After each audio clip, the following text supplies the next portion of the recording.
During these stressful times, musicians have been trying to provide a sense of community and comfort, especially for people isolated in their homes.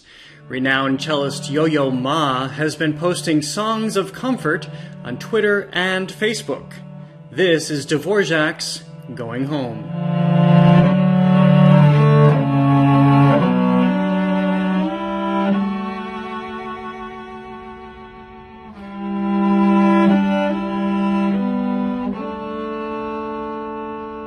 Yo-Yo Ma founded Silkroad, both an organization and a Grammy-winning ensemble, to bring people together from around the world. I recently spoke with co-artistic director, violinist Nicholas Cords about the impact of the coronavirus on the music world and what the organization is doing to soothe people's souls through a virtual concert series it's calling Home Sessions. Nicholas Cords, thank you so much for being with us today. It is my great pleasure. Silkroad was started as it was built on a model of cultural collaboration, and that seems exceptionally perfect for the time that we're in right now. Tell me about Silkroad and how it fits for what we're all dealing with in this pandemic. Yeah. I mean, I think Silkroad is very much, it's a collective of artists that use our differences in the many traditions that we come from. Around the world. I mean, it started in the historic Silk Road trading route, but since over 20 years, I think it's become much more of a global focus. And we create music that engages that difference.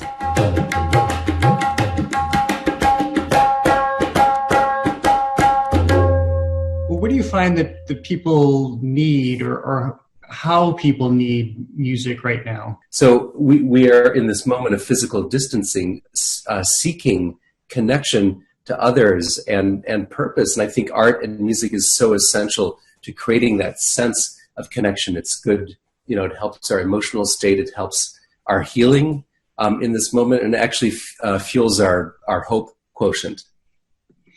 Well, Yo-Yo Ma, of course, the face of Silkroad and its founder, immediately came to the fore, I think, in a way that really made people calm down and pay attention with the home sessions. What was the idea behind that? Creating the power of live performance is what these Silkroad Home Sessions is all about.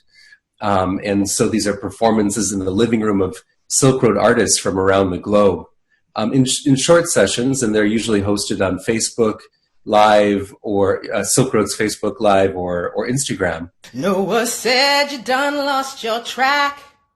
You can't plow straight and keep looking back. Keep your hand on that plow. Hold on. And then we catalog them later on our YouTube channel so people can actually go back and see them. But I think live performance is so important. I think this is when people come together, when we focus in a single moment, where we breathe the same air, where we feel that performance energy, and where we actually have a conversation. I think live music essentially is a conversation. It's not a one-way street. How do you have that conversation now, even though it is from the remove of our cameras or devices? Well, I think that is a tough question, Jared. I did one of these home sessions myself, and I found that I hadn't done many things like that before, and having the audience removed was something that I definitely had to get used to. I saw the comments scrolling up on the Instagram feed. And of course, as I was playing, I wasn't taking the time to read them. But actually, that was an affirmation of, yes, there is an audience that is out there listening to this. You have made, as you just mentioned, use of audience feedback through the commentary, through people commenting as you're playing. That was a very deliberate choice. Why have you done that?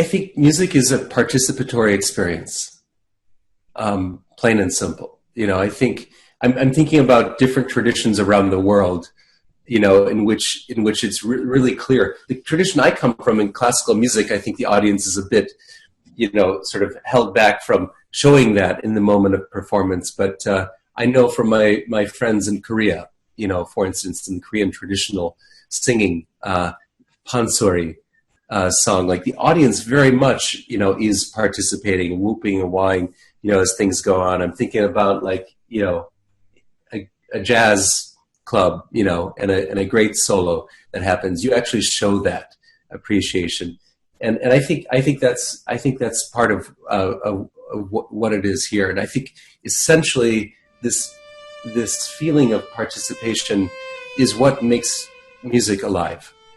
What are you deciding to play right now? I think a lot of people want music that is comforting, but how do you decide what music reflects comfort, or if that should even be the case? I think our audience in this moment is in need of a huge range of things.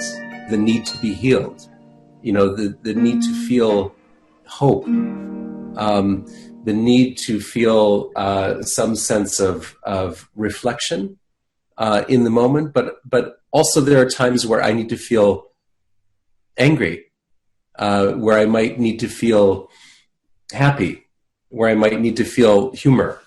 You're going to remind us in our audience that very much wants to be with you right now, and I know you've selected a piece just for the show. What are you going to play for us? It's an aria by Handel, Lascia ch'io pianga. It is a story which takes place in 12th century Jerusalem. It's written by a German composer. While in England and writing for an English audience, this opera is the first Italian language opera for the English audience ever written. And then I would say further to that, this particular arrangement of this aria was done by a Japanese composer. Right, so just in this piece of music alone, we have an incredibly interconnected world, and I think that's actually the way we need to think, globally in this moment if we're going to come out on the other side of this triumphant. Well, Nicholas Kors, thank you so much for being with us and for this performance. My pleasure.